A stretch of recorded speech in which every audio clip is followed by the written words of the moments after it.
Ayan natin na nga ang bahay ni Lolo. Ayan.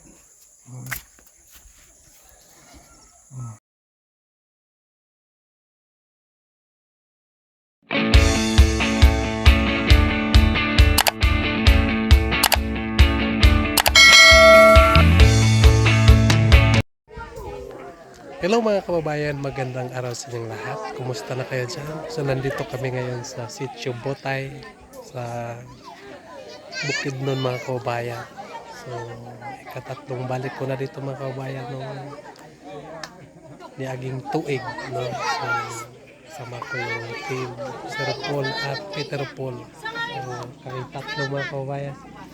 So nagbibigay naman po kami dito ng mga nagbibigay naman po kami ngayon dito ng mga bigas mga kababayan at yung mga singer ay binigyan ni Sir Paul natin. Panoorin niyo ang aming mga kaganapan mga kababayan sa vlog ni Sir Paul mga kababayan. So siyempre nandito kami dahil po ay hindi pwede nga mag-isa lang po si Sir Paul. Hindi pwede nga dalawa lang sila. Kasi malayo, kailangan nga meron kasama para hindi natin maiwasan na magkakaproblema sa daan. Kailangan nga meron kasama. So naparito ako mga kabayan para samahan po ang team mga kabayan. So pakita ko lang sa inyo mga kabayan ang mga lugar dito sa Bukidnon. Itong lugar dito mga kabayan ay bukid pa. So dami pa mga punong kahoy. So dito nakatira yung matanda nga nagsisipak ng panggatong. So ano mga kabayan, hanggang ngayon ay hindi pa rin pinuputol nila yung mga kahoy dyan sa kilid-kilid nila. So, ngayon mga kababayan, at pagkatapos namin ngayon dito ay hindi ko rin alam kung saan naman kami papunta. So ako ay mag-antay lang sa kanila kung saan ako nila dadalhin, saan kami papunta. So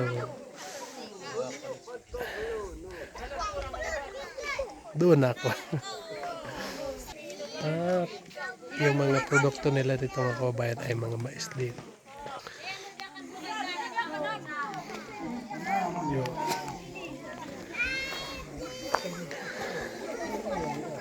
Yung mga matanda nga gi-vlog namin nung una mga kababayan, doon sa likod yung bulag.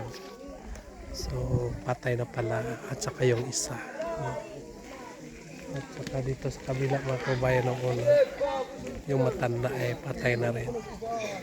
So kawawa naman din at hindi na nakaabot niya, nakabalik kami dito mga kababayan. Ganun lang talaga yung buhay mga kababayan. So panoorin nyo na lang ang mga ganapan namin ngayong araw mga kababayan. Tapos na kami nagpamigay dito mga kababayan ng mga bigas. So yung mga tao dito ay puro mga katutubo mga kababayan. Yung hindi katutubo dito yung pastor lang at saka yung asawa ng pastor mga kababayan. Mga kababayan natin, mga katutubo ito mga kababayan.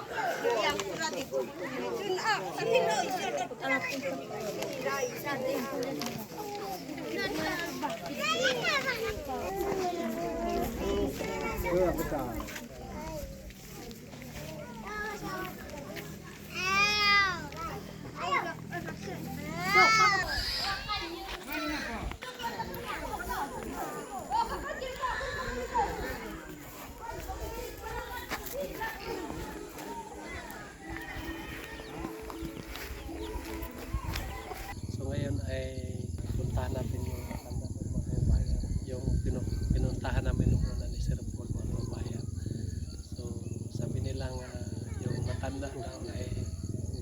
tatay ay namatay na. So, yung lalaki na lang nakatira dito mga kabayan. So tara na. Hala! Uy! Go. Yung bahay ni tatay mga kabayan.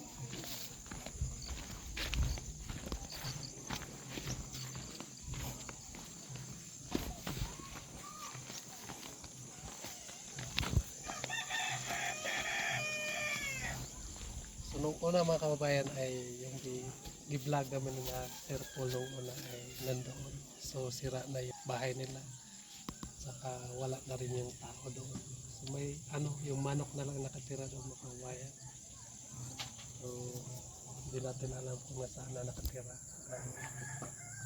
Nakatira doon. So yung may nagsabi nga nandoon na doon sa baba.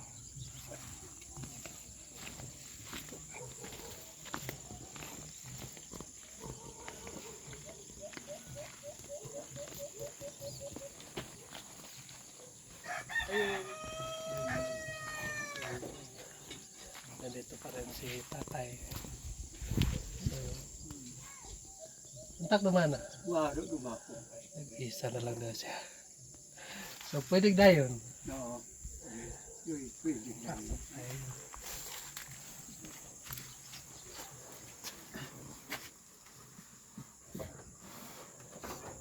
Kumusta? Kumusta ba? Kumusta ka kinabuhi? Kinabuhi mo. Okay, korod ka eh. So, nakadawat ka ko nakadawat ka rin tabugas. Siyan ka doon. So, buti ay nakatanggap ka ng bigas. So, matagal na namatay yung asawa mo? Bago pa. Bago pa?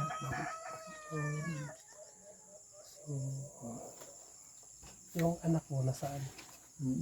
Marad anak. Kundi na. Do anak ko, di na nga siya ubuon. Siya lang mag-isa diri. Siya na lang na mag-isa. So, ito si Sir Paul. Ito yung leader namin. So, sinamahan niya ako dito para makausap ka. Saka, alam niyo ay si Sir Paul ay sobrang bait. So, kanang nagpunta lang mi dito.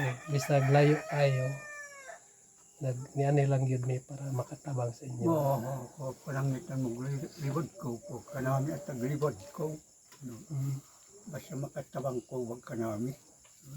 Subli.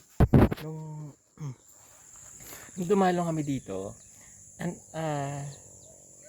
nandito yung yung asawa niya na matanda na yun. Silang dalawa magkasama dito. Kaya lang, ngayon wala na, namatay na yung matanda na asawa niya. Bago lang daw namatay, kaya siya na lang mag-isa. So pag matanda na sila na lang din ang naiiwan dito sa bahay. Sila na lang mamumuhay mag-isa. Paano yung pagkain niya dire? Waran ulit ito pa. Pero doon nagkako kahit kasi sa Doon to dyan ba kung panangit nagka-uisos, pito ka na siin bagang kwan adog susugba. So yun, kasi sa kakuan niyo kayo makasiyo. Ya kasilo da yan, waro dumatag pari at mundo da akagkako na niya. So yun daw yung makain nila dito ay kamuti lang. Bingkalaro kagkako nila mundo. Ilang taong ka na, tay? Pila edad ni mo, tay? Sublot yung raruan si Manabla. Piyak edad. As edad. No? Bana ano pilak edad ko sa Di na alam. Hindi niya alam. So kung napakasabot ako din edad ko ra kung pilawad ka edad. Magsapo buwan nagtuid. 10 taon.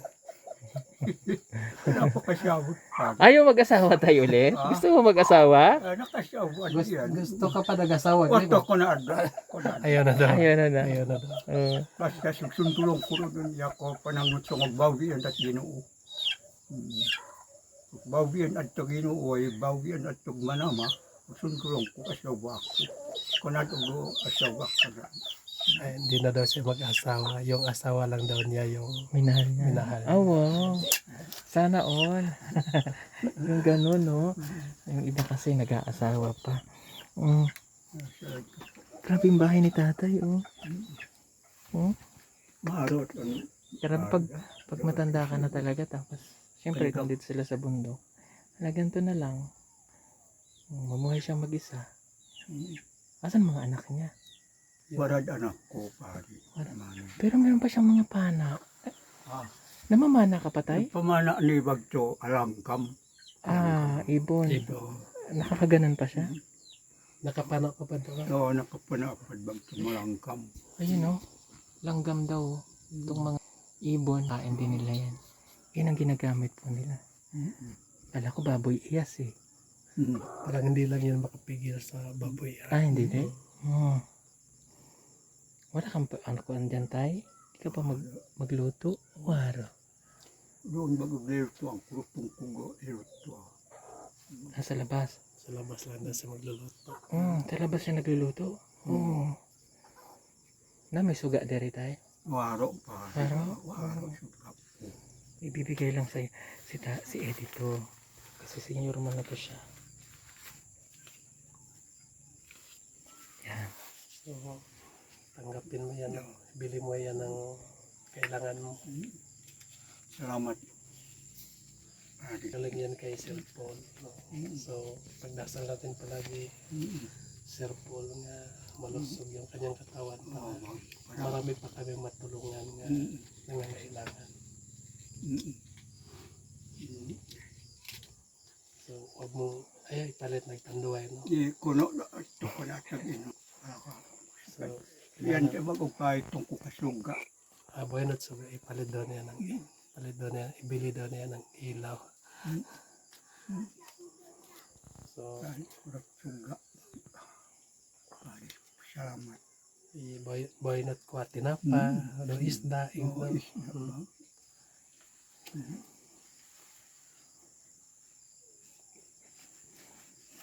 Malakas ka pa, tay. Lakas pa. Manakakapad. At manok kalapan. Lakas pa daw siya. Malakas pa daw.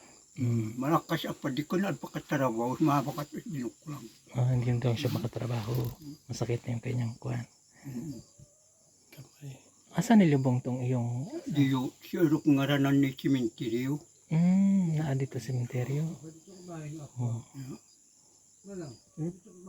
Kanto, nilubong lang, wala nang kuhan. Ilobong ni. Olay, kabaon. Kiling si Tabla. Tabla. Kaikunay. Tawan niya. Tabla lang. Ang ritual lang nila, no? Tabla na pagkagtawan niya. Kamatay. Bakit namatay si Lola? Ha? May natatay sa kontak sakit dito. Kuo dararalo. Naubos daw manong ka. Inato aplasin ko daw ka. Big buwak. Big. Big. Kanikuo. Naubos niya ng patoy. Yung binigay natin nga. Kapag napas ng aplas. Kanigi ang dinig karakay. Pag naubos lang daw to eh, ano na, namatay na yung matanda. Kanya ka naman. Kung di naubos niya, nakangit ay isa na isang kas. Ipanawan. Mingaw man sa imong bana. Mingaw kid mano niya. Mingaw kid sura niya kang taligboy. Pero sundulong kuro doon niya. Kanadog asyaw pa. Na-miss na daw niya yung asawa niya. Pero, ano daw, pag bumatay na daw siya, yun pa rin daw. Yun pa din ang kanyang...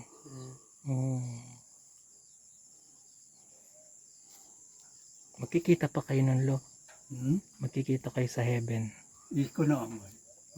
Nakay. Pagkita ikaw, magkita ikaw gyapon dit langit Oo, asawa. pakakita ko yun. Di ko yun lang. Pagkita ko yun. Sabi mo anong gusto niya sabihin sa kanya asawa? Antak gusto na nag-orient asawa, no? At waro. Antak gusto na istorya na asawa, no? Waman ko kanak di ako istorya.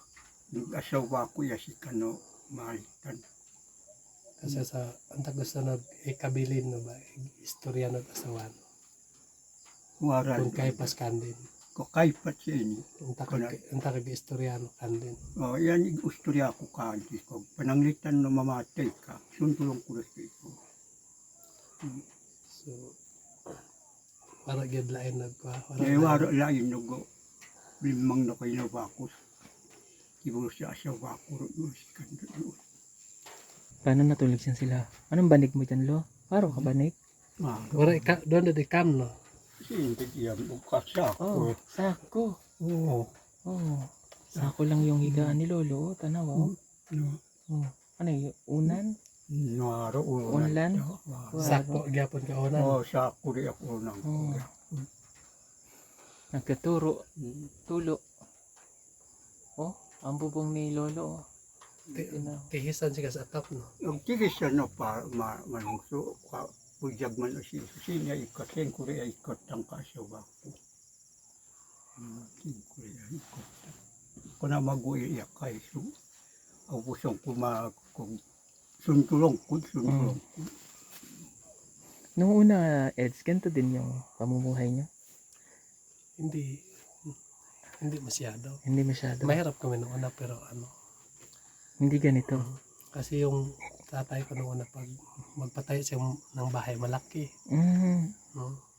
Oo nga, doon sa lugar ninyo, mahilig malalaki ang balay doon eh. Ngayon, itong lugar na itong pinupuntahan po namin, dito talaga yung old, no? Old pa din yung pamumuhay po ng mga katutubo. Kita niyo yung paligid, ganun pa rin.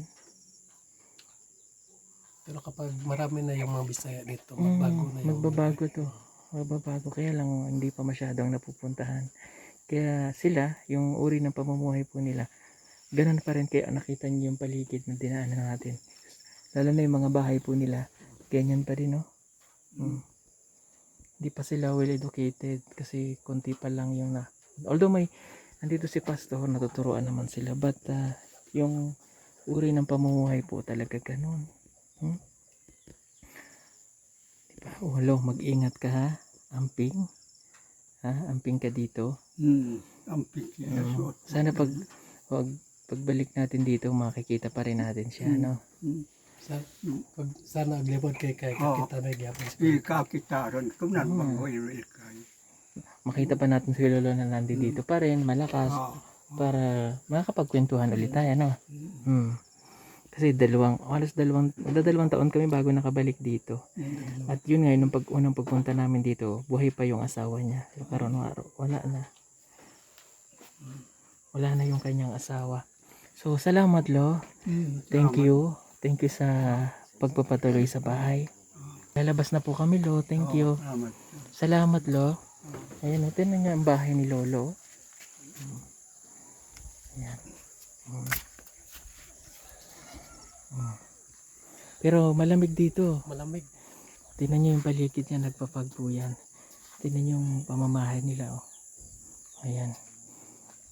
So, yan, katulad nito. Ayan. Pero ang pinagkaiba, nung pupunta nga natin dito, walang pang tubig, di ba? Pero ngayon may tubig na may tangke na ng tubig doon. So yun lang po mga kababayan. So nakausap namin sa tatay. So ganun lang talaga ang buhay. No? Hindi tayo forever dito sa mundo. So dumating ang panahon nga mawala tayo dito. So wish namin kay tatay nga pagbalik namin ay nandito pa rin siya. So magpapaalam na kami mga kababayan. Kasi uwi pa kami doon sa Davao. Maraming salamat po sa inyong lahat na walang sawang nagasubaybay sa aming YouTube ng PB10. Sana po ay huwag kayong magsawa nga laging nagasubaybay para maipagpatuloy namin ang aming paglalakbay dito sa kabundukan. So yun lang po, maraming salamat. Mag-ingat kayo dyan palagi. Bye bye.